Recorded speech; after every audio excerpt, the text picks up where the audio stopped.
ये बाई, चल निघ तुझ्या वाटेने. ज म्हटलं ना, माझ्या माणसाकडे नजर रोखून बघितलंस ना तर याद राख, कायमची अद्दल घडवीन तुला.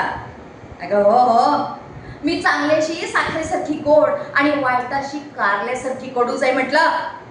अगं माझ्या लेकीसाठी स्थळ आण म्हटलं होतं, ते असलं स्थळ आणलंस तुझ्यासारखंच खतरूड.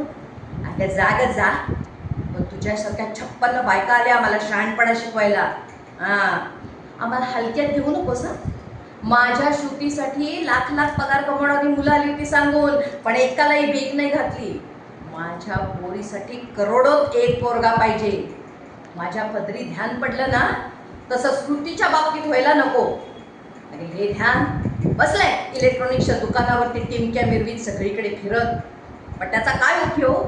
खिसा नेहमी फाटकाच. पण माझ्या श्रुतीला मी भरल्या घरात पाठवते की नाही बघ. भारती प्रधान म्हणतात मला.